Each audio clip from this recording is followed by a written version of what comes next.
경제가 이렇게 쉬울 수 없다. 경제가 이렇게 시원할 수 없다. 경제가 이렇게 색다를 수 없다. 경제 직설입니다. 자, 오늘은 이 두 분의 출연자를 모셨습니다. 차의과대학 융합경영대학원 이영환 교수님, 그리고 IT 전문 매거진 테크엠의 강진규 기자 나와 있습니다. 어서 오세요. 네, 안녕하십니까. 네. 자, 오늘도 이 두 분의 출연자분을 모셨으니까 어떤 이야기를 하게 될지 화면으로 한번 확인을 해봐야 되겠죠. 자, 저희가 준비한 내용 공개합니다. 자, 오늘 저희가 준비한 내용은 바로 이것입니다. 무명천재 발명품 블록체인.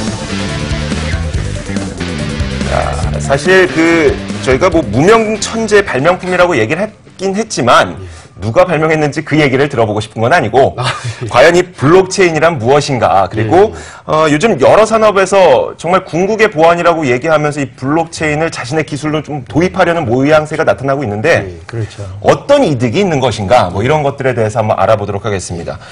자, 저희가 이영환 교수님을 직접 모셨는데 이쪽을 좀 많이 알고 계시죠? 공부도 많이 하셨고. 예, 그야말로 글로벌 네. 수준에서 전문가라고 소리를 듣고 있습니다. 그래서 이제 W3C라는 단체 의장도 맡고 있고요. 네. 요새는 ISO라는 단체 의장도 맡게 됐고요. 그래서 국내뿐만이 아니고 글로벌 수준에서 전문가라는 소리는 듣고 있습니다. 자칭이시죠? 자칭 아니시죠? 투표로 의장이 되는 거라서 단위. 알겠습니다. 타칭이라고 인정을 해드리겠습니다. 네, 타칭이라고 보죠. 자, 일단 저희가 전문가분을 모셨으니까 그러면 이 블록체인이라는 단어부터 어려우신 분들이 계실 그렇죠. 거예요. 특히 이제 연세 드신 분들. 그런 분들을 위해서 블록체인이 무엇인지 좀 쉽게 설명을 부탁드릴게요. 블록체인을 좀 쉽게 설명을 하려고 그러면 블록체인은 일반인들한테 신뢰를 주는 시스템이다, 이렇게 생각을 하시면 됩니다. 근데 신뢰가 지금 키워드냐, 블록체인은 신뢰를 만들어주기 위해서 디자인을 설계된 시스템이다, 이렇게 생각하시면 되는데요. 너무 복잡하게 길게 얘기하면 좀 나쁘고, 좀 쉽게 얘기하려고 그러면 이렇게 얘기하면 됩니다. 갑순이하고 갑돌이하고 땅을 사고 파는데 땅을 사고 팔려고 그러면 어떻게 해야 되느냐 하는 게 좀 문제가 되는데요. 그렇죠. 과거에 중개인이 있어야 되겠죠. 그렇죠. 과거에는 이제 중개기관이나 아니면 보증기관이나 이런 기관들, 보증인 이런 사람들이 있어서 제3자 역할을 하면서 계약을 성사시켰단 말이죠. 그런데 그게 옛날에 제3자들이 하던 것들을 모든 이제 갑돌이와 갑순이가 사는 마을 사람들 전체가 계약서를 다 갖고 있고 계약서 내용을 다 알고 있게 하면은 어떻게 숨길 수가 없는 거예요. 투명해지고 그리고 투명하기 때문에 어떻게 속이거나 사기치거나 이런 방법이 다 없어지기 때문에 신뢰 발상의 전환이 되는 거죠. 그래서 생긴 시스템인데 이게 주는 장점은 두 가지 있습니다. 하나는 투명성이고 하나는 효율성입니다. 투명성이라 하면 모든 사람이 다 알고 있기 때문에 투명하고요.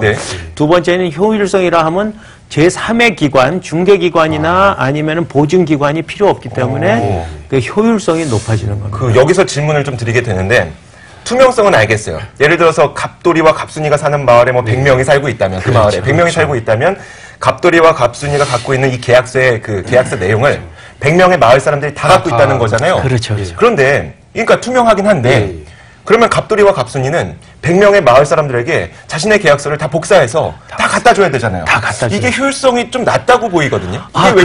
그게 인터넷에 네트워크가 있으면은 그냥 우리 이메일 교환하듯이 그냥 교환을 해주니까 전혀 문제가 없이 쉽게 되는 데다가 또 많은 분들이 그러면은 저장 장소는 저장고가 더 많이 드는 거 아니야? 저장고가 많이 드는 건 맞습니다. 그래서 다소 저장 장치가 조금 많이 필요한데 저장 장치의 문제는 사실은 이제 하드 드라이브 가격들이 워낙 싸지고 있기 때문에 계속 싸지고 있기 때문에 그 가격은 거의 생각하지 않고 중간 기관들이 중개기관이나 보증기관들이 없어진다는 것 때문에 그게 중간에 투명성과 효율성이 생긴다는 거죠. 제가 블록체인 개념도를 준비를 해봤어요. 일단 저희 연령대 높으신 시청자분들을 위해서 저희 교수님께서 이제 갑돌이와 갑순이의 예를 들어주셨지만 그렇죠. 실질적인 블록체인에 대한 설명을 제가 준비한 이미지와 함께 들어보고 싶거든요. 그 이미지를 한번 방금 전에 나왔던 그 이미지를 한번 보여주세요. 그 이미지와 함께 한번 설명을 해주세요. 어떤 식인지. 지금 이제 A가 B에게 송금한다고 돼 있는데 지금 우리는 지금 갑돌이와 갑순이로 얘기를 한 겁니다. 그래서 갑순이와 갑돌이가 어떤 이유에서는지 거래를 합니다. 네네. 거래를 하는데 거래를 이제 기록하는 거예요. 거래를 기록해가지고 블락이라는 걸 하나 만드는데 이 블락에 이렇게 꼭지가 있는 걸 좀 보셔야 돼요. 저 블락에 보면 꼭지가 있잖아요. 네. 그래서 꼭지가 지금 기존의 블락으로 딱 들어서 맞춰지게 돼야 되는 겁니다. 그래서 꼭지가 우리 퍼즐처럼 만들어져 있잖아요. 퍼즐 그 조각처럼. 그게 지금 거래 기록이 딱 만들어지면은 거기 거래 기록 만들었습니다. 그러고 사람들한테 이제 공개를 하는 겁니다. 네. 그러면 마을 사람 전체가 지금 저기 있는 컴퓨터가 전체가 마을 사람 전체가 되는 겁니다. 그 사람들이 오케이 그러고 그 4번에 승인. 네. 승인을 하고 전체가 다 승인을 한 상태에서 아니면 이제 전체라 그러면 너무 많을 수 있으니까 최소한 과반수 이상이 승인을 하면은 드디어 그때 앞에 퍼즐하고 있던 퍼즐하고 딱 붙어서 들어가는 거죠. 네. 한번 들어가면 그 다음엔 다시는 빠져나오지 못하고 그냥 거기 되기 때문에 조작이 불가능해지는 거예요. 조작이 불가능해지는 데다가 마을 사람들이 저희가 다 갖고 있기 때문에 똑같은 장부를 다 갖고 있기 때문에 위조나 변조가 거의 불가능해지는 거죠. 그러니까 갑돌이와 갑순이가 만들었던 계약서를 모든 마을 사람들이 갖고 있고 또 을돌이와 을순이가 썼던 계약서까지 다 갖고 있고 병순이와 병돌이가 갖고 있었던 계약서까지 다 이렇게 차곡차곡 쌓아두는다. 그렇죠. 온 마을 사람들이. 그렇죠. 그러다 보니까 과거에 있었던 기록 자체를 위변조가 힘들다. 그렇죠. 위조나 변조나 아니면 해킹이나 이런 게 거의 불가능하게 만들어주는 시스템이라는 거죠. 그걸 위해서 만들어졌다는 거죠. 그러다 보니까 기업들에서 와, 이것이 거의 궁극의 보안이 될 수도 있겠다 라면서 이 블록체인의 기술을 자신의 보안 기술로 지금 도입하기 위한 노력들이 이루어지고 있다는 거죠. 그렇죠. 네. 그렇습니다. 그러니까 교수님께서 말씀하신 대로 이 블록체인 기술 같은 경우는 굉장히 이제 위변조가 어렵고 그다음에 이제 신뢰성을 주는 그런 기술이거든요. 근데 이제 우리 사회에서 신뢰를 필요로 하는 곳들이 상당히 굉장히 많습니다. 그러니까 뭐 예를 들어보면 이제 중국에서 실제로 이제 월마트와 IBM에서 이제 그걸 하고 있는 걸로 알고 있는데요. 그러니까 이제 돼지 같은 경우에 돼지고기가 중국에는 불량식품 되게 그 논란이 많다고 합니다. 그래서 그냥 불량식품 그런 걸 없애기 위해서 블록체인 기술을 이용을 해서 돼지가 이제 원산지에서 이제 그 자라면서 유통이 되는 과정을 전부 다 블록체인으로 관리를 한다는 거죠. 그러면 중간에 이 돼지를 기르는 사람, 판매하는 사람이 돼지 그 장부나 이런 거를 잘못 거짓으로 해가지고 뭐 다른 데서 갖고 온 거 아니면 유통기한이 지난 돼지고기를 판매하는 거를 그걸 이제 그 방지를 할 수가 있다는 거죠. 그러니까 쉽게 말하면 분명히 이 돼지고기는 수입산인데 이 수입산이라는 정보는 모든 사람들이 갖고 있으니 나중에 이것을 우리가 국산으로 바꿀 수가 없는 그런 식으로 유통업계에서 사용할 수가 있다. 그렇죠. 지금 기억을 하셔야 되는 게 투명성이 지금 키가 되는 거죠. 지금 생산업자하고 유통업자 둘이서 이렇게 협작을 할 수 있는 그 저기가 있는데 소지는 있는데 그거를 오픈해버리고 전체가 다 알게 하면은 소지가 없어지는 거죠. 처음부터 다 출력이 되는 거예요. 그렇죠. 그래서 지워질 수도 없고 한번 거래 기록이 만들어지면 다시 없어지지도 않고 이러니까 그게 그렇게 해서 전체가 다 신뢰성을 줄 수 있는 겁니다. 투명성 때문에. 근데 이제 유통 이거는 이제 예를 든 거고요. 유통뿐만 아니고 뭐 금융권에서는 굉장히 지금 활발합니다. 오늘도 이제 그 17개 은행에서 그 블록체인 컨소시엄을 구성을 해가지고 이제 공동 인증을 하는 방안을 좀 추진을 해보자 그런 얘기가 있었고요. 그 다음에 또 이제 지난해 연말부터 해서 최근에 이제 증권사들도 한 25개 정도 곳이 모여가지고 그럼 이제 블록체인에 대해서 우리가 이거를 어떻게 사용을 할 수가 있을지 좀 그걸 고민을 하고 연구 개발을 하자 그렇게 하고 있습니다. 또 뭐 IT 업체들 최근에 뭐 삼성 SDS나 SK CNC, LG CNS 이런 IT 업체들도 이 블록체인 기술을 갖고 뭐 인증 쪽에 좀 적용을 해보자 아니면은 이걸 말씀드린 뭐 유통이나 아니면 뭐 문서 위변조 뭐 이런 부분들에 좀 활용을 해보자. 그래서 지금 굉장히 활발하게 사업들을 좀 진행을 하고 있습니다. 그 문서 위변조는 어떤 식으로 뭐 보완을 할 수 있는 거예요? 블록체인에 응용을 할 수가 있는 거예요? 그러니까 이제 물류 같은 경우도 마찬가지죠. 물류나 이제 그런 문서, 중요한 문서 같은 거 거래를 할 때 최근에는 종이 문서를 많이 이렇게 발행을 안 하는 경우도 많고 종이를 발행을 한다고 해도 이걸 위조를 할 수가 있잖아요. 이제 근데 그런 것들을 이제 교수님이 말씀하신 그 갑돌이 갑순이 개념처럼 이걸 오픈을 하고 이 내용들을 이제 여러 분산을 해가 저장을 해놓자는 거죠. 그러면은 이 사람이 A라는 기관에서 이 문서를 갖다 받아서 뭐 우리가 수출을 뭐 100만 원을 하기로 했다고 해놓고 조작을 해서 뭐 100억을 하기로 했다 이렇게 하는 거를 다른 데랑 맞춰보면은 이 사람은 원래 처음 발행할 때부터 이게 100만 원만 수출하기로 했잖아. 그렇기 때문에 이게 그 문서 위조나 이런 걸 하기가 어려워지는. 과거에 모뉴의 사건이 있었던 것처럼 그런 조작이 힘들어진다. 그런 이제 그 서류 조작으로 인한 그런 그 사기들이 좀 몇 명에 의한 조작이 거의 불가능해지는 거죠. 그렇죠. 알겠습니다. 자, 근데 지금까지 강진규 기자가 이야기했던 것은 지금까지의 동향이고 업종에서 그러니까 산업별로 이미 사용하고 있고 활용을 검토하고 있는 측면이고. 앞으로 또 새롭게 응용될 가능성도 있어요. 새로운 산업에서. 그러면 지금 이게 키가 사회 전체 네트워크에 처음에 이제 네트워크지만 네트워크에 신뢰를 주는 거잖아요. 신뢰를 준다는 점에서 보통 이 4차 산업의 기반 기술이 됩니다. 왜냐하면 이제 IoT 같은 경우도 이제 IoT의 신뢰를 어떻게 줄 것이냐 하는 게 가장 큰 문제잖아요. 근데 신뢰를 우리가 IoT 우리 주위에 1인당 100개씩 IoT가 붙을 거라고 그러는데 100개, 1000개씩 붙을 때 그것들을 다 신뢰할 수 있습니까?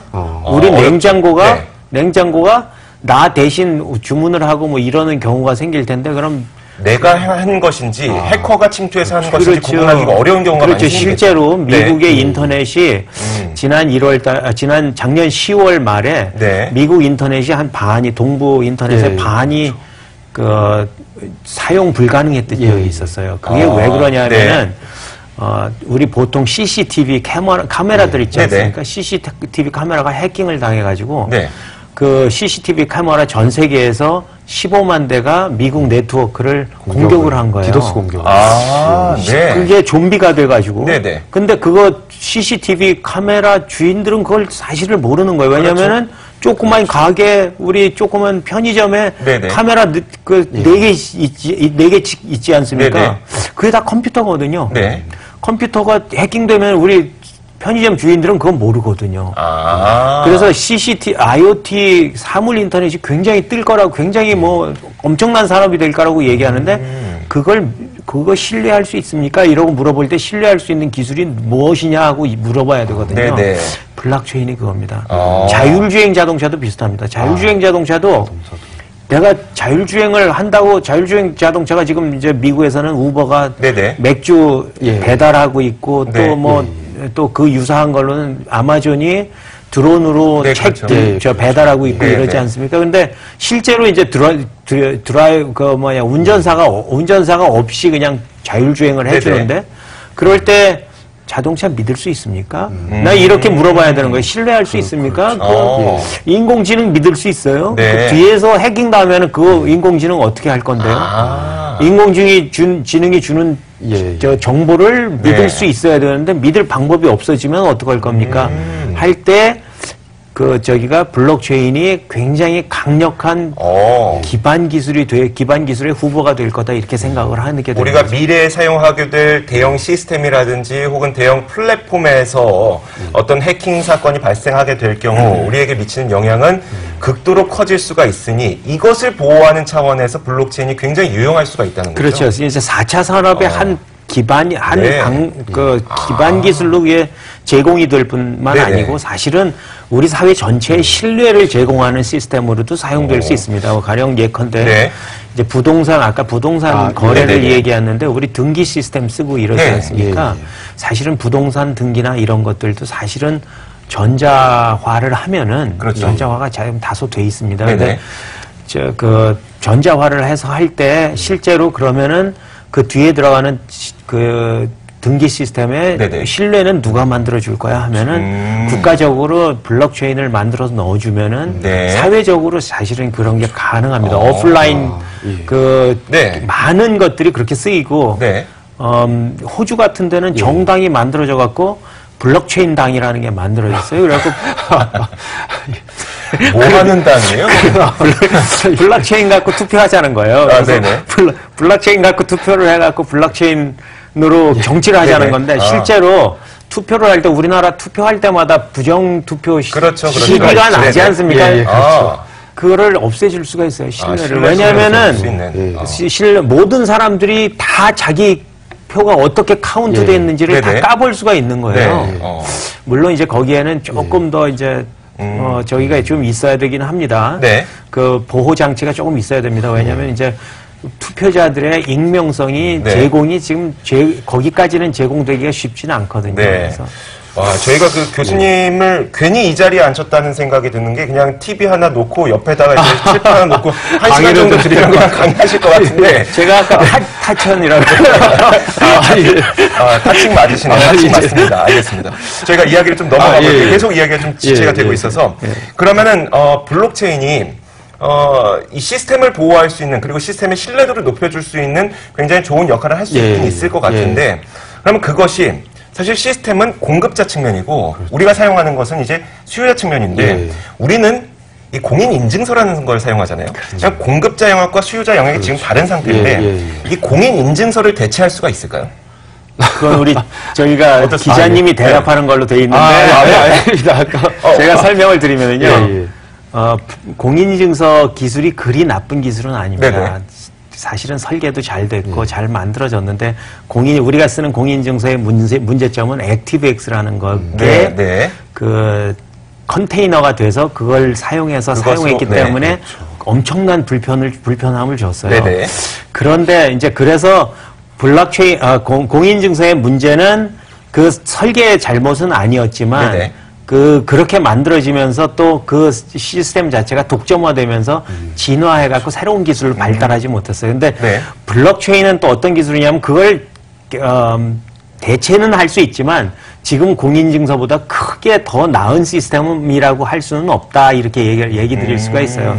그러니까 굉장히 엄청나게 큰 장점을 주지는 않을 거다 이렇게 생각을 하는데 물론 이제 비교를 해보고 장단점을 쭉 비교를 해야 되기 때문에 이제 비교 대상은 됩니다.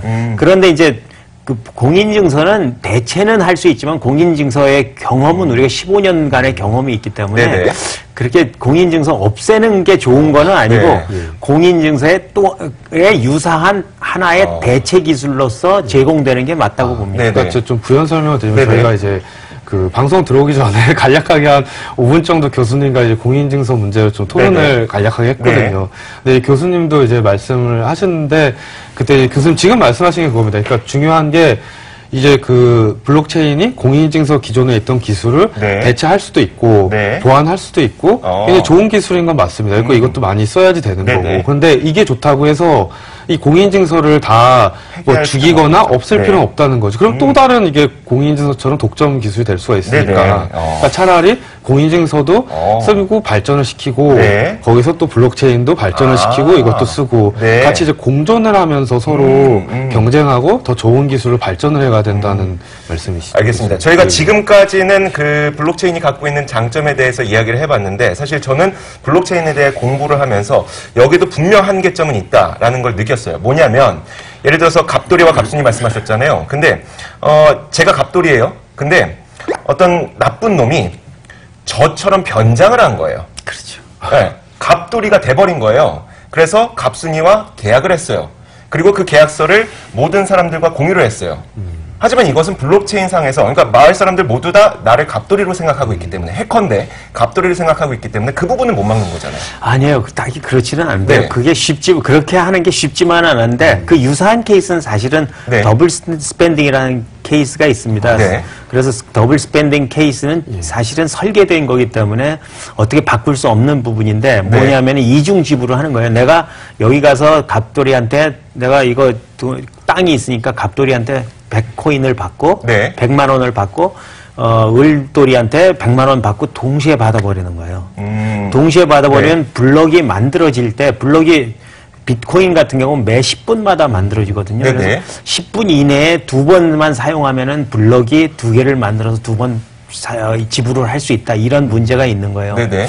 그런데 실제로는 네. 그게 실제로 그 설계가 그렇게 돼 있기 때문에 네. 그렇게 쉽게 해킹이 되거나 그런 그런 건 아닙니다. 왜냐면은 어떻게 되냐면은 시스템 디자인하는 그 각 노드들이 네. 사기꾼한테 협조를 해줘야 되는데 네. 협조를 해줘야 되는 부분이 있는데 네. 지금 좀 그것까지 설명하기는 좀 복잡한데 네네. 협조를 해줘야 되는데 협조해줄 사람들이 그렇게 쉽게 나타나지는 않습니다. 왜냐하면은 그 구조 자체가 그 마을 사람 전체가 그 노드라고 그러는데 노드가 한꺼번에 동시에 딱 해줘야 되는데 동시에 네. 딱 해주는 게 그게 잘 안 되게 돼 있어요. 그래서 지금까지 네. 비트코인을 예를 들면은 비트코인의 더블 스pen딩 문제가 있습니다. 매 10분마다 만들어지기 때문에. 네네. 하지만 그것 때문에 그게 비트코인이 크게 무슨 엄청나게 그 잘못된 시스템이라고 공격받은 적은 없습니다. 사실 그 비트코인을 이야기하기 위해서는 저희가 2시간도 모자랍니다. 2시간도 모자란데 저희가 20분 내로 이 이야기를 끝내야 되다 보니까 아마 보시는 시청자분들께서도 모든 궁금증이 다 풀리지는 않았을 거예요. 그래서 제가 장담은 못 드리겠지만 다음번에 다시 한번 블록체인에 대해서 이 이야기는 이제 제쳐두고 여기까지는 저희가 다 배워봤으니까 다음 이야기를 좀 배워보는 시간을 다음번에 좀 갖도록 하겠습니다. 네, 알겠습니다. 네, 알겠습니다. 오늘은 여기까지만 듣도록 할게요. 자, 오늘 이 두 분과 함께 했습니다. 차의과대학 융합경영대학원 이영환 교수님, 그리고 IT 전문 매거진 테크엠 강진규 기자였습니다. 오늘 도움 말씀 고맙습니다. 감사합니다. 감사합니다.